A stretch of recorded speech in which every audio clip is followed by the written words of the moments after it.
Hello everyone, welcome to Revenge with Nora.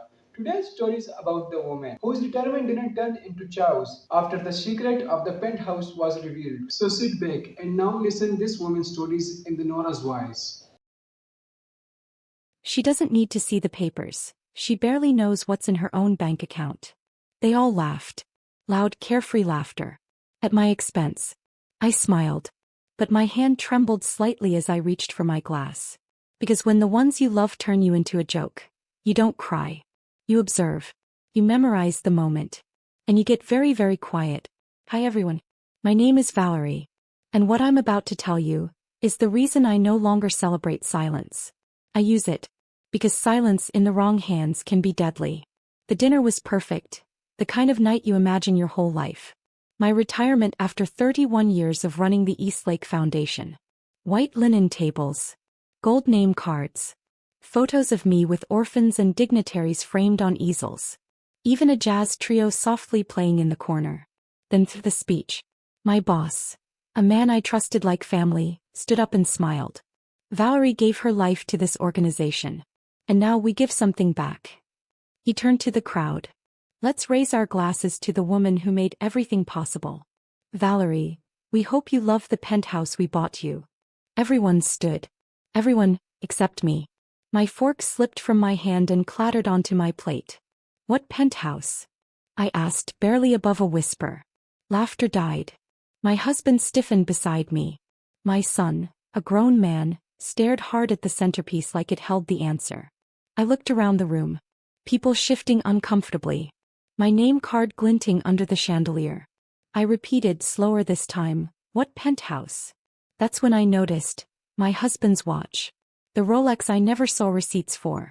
The cufflinks my son once claimed were a gift from his firm. And the way the foundation board members avoided eye contact. A small sound escaped my throat, not quite a gasp.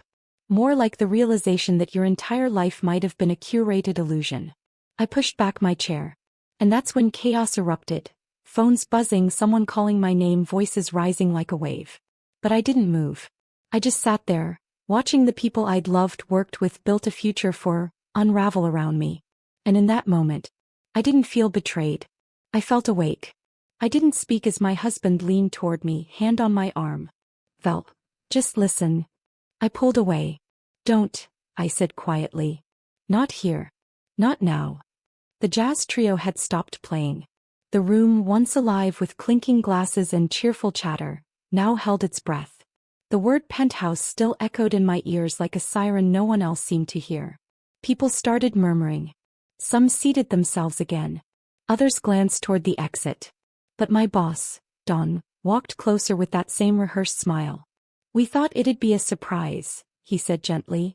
It's under your name, of course. The board approved the bonus unanimously. My lips parted. Then why am I just hearing about it now? I glanced at my husband. He looked pale. Not shocked, scared. And my son. He pulled out his phone, pretending to check a message, avoiding me altogether. That's when the timeline began unraveling in my mind like yarn from an old sweater. 2 years ago, the foundation received a massive grant. 1 year ago, my husband suddenly found money to start his small real estate venture. 6 months ago, my son bought a Tesla on loan.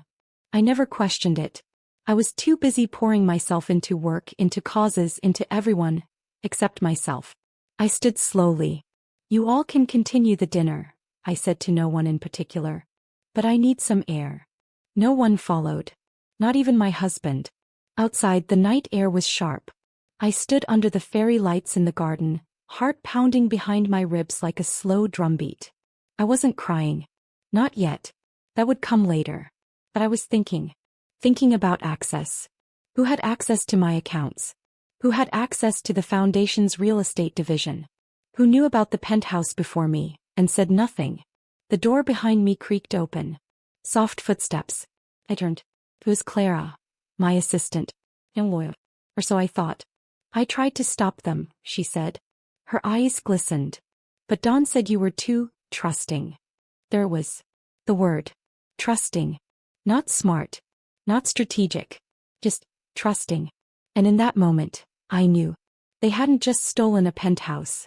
They'd stolen my dignity, in slow, silent increments over years. But I smiled. Because I wasn't going to take it back loudly. I was going to take it back perfectly. I didn't go home that night. I told Clara, I need a copy of every deed the foundation has purchased in the last 10 years. And I need it quietly. She blinked. But I built this place from the ground up, I said, my voice calm but shaking underneath. And if anyone should be hiding in shame right now, it's not me. She nodded. You'll have it by morning. Instead of heading home to the house I suddenly didn't trust, I booked a room at the old inn near Lake Langley, the one no one knew I loved, where the rooms still had keys instead of cards. That night I didn't sleep. I stared at the ceiling fan spinning slow circles and replayed the last 5 years in my mind. The business trips my husband insisted I take alone. The board meetings where financials were still being audited. The sudden splurge of comfort in my family's life. All explained away with vague excuses and easy charm. I had given everything. And they had used my giving nature as a cloak to rob me blind. By morning Clara delivered. Flash drive. Password protected. When I opened it on the inn's lobby computer my breath hitched. Not 1. Not 5. 14 properties. All listed under my name. All quietly purchased by the foundation over the last 6 years. But here's the twist. None of them had ever been handed over to me. Every single one had been occupied by managers. All tied to a company my husband had created. Shell companies. Hidden leases. Forged initials on transfer slips. The rabbit hole was deep. And at the bottom of it, my son's signature too, on a lease approval form for the Penthouse. It wasn't just betrayal. It was theft dressed in family ties and sealed with toasts. And yet, I didn't cry. Instead I opened my purse. Took out the velvet box that held my retirement award. A plaque and a pearl bracelet. Then I made one phone call. Not to my husband. Not to my son. Not to the foundation. But to my lawyer. Ellen, I said. I'm ready now. Quietly but thoroughly. I want every name on every paper. And I want to bury them with their own signatures. Because this wasn't just about a penthouse anymore. This was about the woman they thought would stay polite forever. 3 days later, Ellen met me at a quiet cafe outside the city. The kind of place with no Wi-Fi, no nosy regulars and strong black coffee. She slid a folder across the table, her expression unreadable. Valerie, she said carefully, you're not just the legal owner of those properties. Your name was used to funnel funds from the foundation. My fingers froze on the folder's edge. They used me to commit fraud? She nodded slowly. Without you knowing. But that doesn't make you invisible to the law. I opened the folder. Inside were documents I'd never seen before. Leases, disbursement reports, a second email account linked to my name. All forged. All leading back to one company. Oakbridge Holdings. My husband's consultancy firm. And guess who filed the foundation's property acquisitions? My son. As the firm's junior partner. The sting hit deeper than I thought it would. Deeper than betrayal. It was identity theft wrapped in love. A heist of my name. My reputation. My legacy. I closed the folder. Looked out the window. I'm going to press charges. Ellen raised her eyebrows. Even against your son? I didn't answer right away. But I saw it then, clearer than ever. They didn't just rob me. They counted on me loving them too much to ever fight back. That was the trick. That was the manipulation.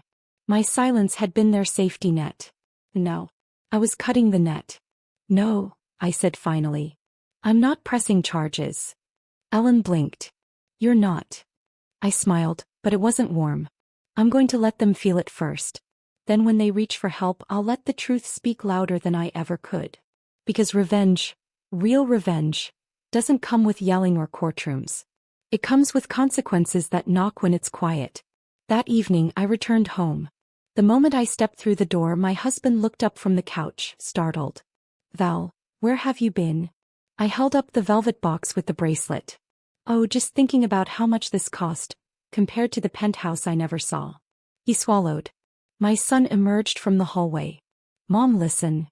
But I didn't let them finish. I'm having dinner with the board tomorrow, I said. Let's hope they're as good at surprises as you are. And then I walked up the stairs, each step sealing the fate they never saw coming. The boardroom was dressed in polished glass and false politeness. Dawn smiled when I entered, pulling out my chair like nothing had happened. Valerie, we weren't sure you'd make it. How are you feeling? I placed my purse gently on the table. Saturday. Smiled. I'm fine. But I've learned something fascinating. Did you know that Oakbridge Holdings has filed nearly $3.2 million in property management invoices over the past 6 years? Silence. A few glances. Shifting chairs. A cough. I continued. Interesting thing though, all those properties were acquired under my name. And I've never seen a single one. Never approved a contract. Never signed a lease. Dawn leaned forward. Let's not jump to conclusions. I placed the flash drive on the table. This contains everything. Financial trails. Lease agreements. Email exchanges. Forged signatures.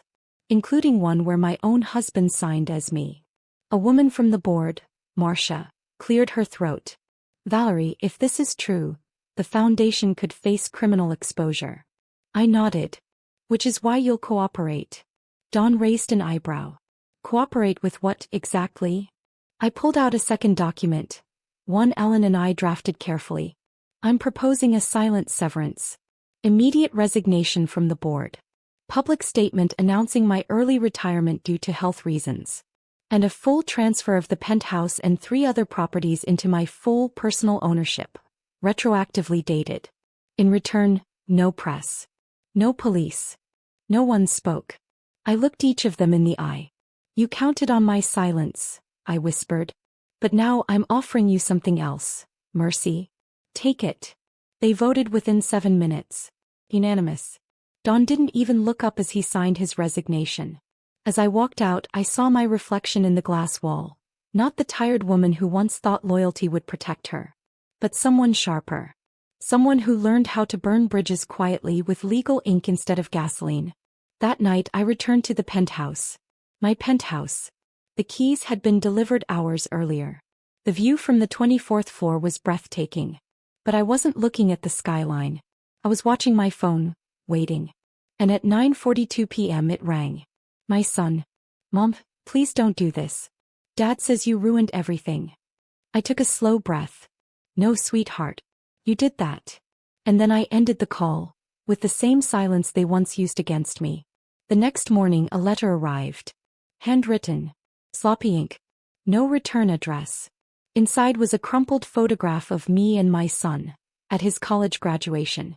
I was beaming, holding his face with both hands, pride pouring out of me like sunlight. Beneath it one line. Please don't turn me into someone you used to love. I stared at it for a long time. As I had loved him. Fiercely. I had worked double shifts to pay his tuition. Sold jewelry to cover his rent. Stayed up nights helping him apply for internships while the rest of the house slept. No. He had signed my name. Helped his father profit off my name. My hands trembled, but not from anger. From mourning. Because the boy I raised no longer existed. He had become someone I couldn't protect, and someone I could no longer excuse. I placed the photo back into the envelope. Then I picked up the phone and dialed Ellen. Move forward with the audit, I said. No exceptions. I want his name off every document tied to mine. She hesitated. Are you sure? You can still protect him legally. That's the problem, I said. I always protected him. And look where that got me. Later that afternoon, a manila envelope slid under my door. No knock. Just the sound of retreating footsteps. Inside. A bank statement. One I had never seen. A secret account. Opened under my name. Monthly transfers from Oakbridge Holdings. The balance? Nearly $870,000. My blood turned cold. Because suddenly I understood why my husband always said, you don't need to worry about bills. Why my son smirked every time I hesitated at restaurant tabs. Why they bought nicer things while I clipped coupons. They turned me into a shell. A symbol. The figurehead of success. While they drained the substance from beneath it. But that was over now. I took the bank statement and walked it down to my building's shredder. Watched it turn into confetti. Not because I was ignoring it. But because I had already opened a new account. This time under my own control. And this time no one would touch it. Because the woman they used to silence now knew the value of her own voice. And she was just getting started. I didn't hear from my husband for a week. Not a call. Not a knock. Not even a forwarded bill. Until one morning, a process server rang the Penthouse buzzer. Delivery for Valerie Moore. I signed, opened the envelope, and there it was. A petition for divorce. Filed by him. Claiming emotional distress. Claiming I had sabotaged the family's finances. Requesting half of my retirement pension. I laughed. Not a bitter laugh. A soft, steady exhale of disbelief. They had taken everything, and now that the ground was slipping, he wanted more? But I didn't react. I called Ellen. Sent her the papers. She sighed. Val, he's trying to corner you. Hoping you'll settle quietly. I won't, I said.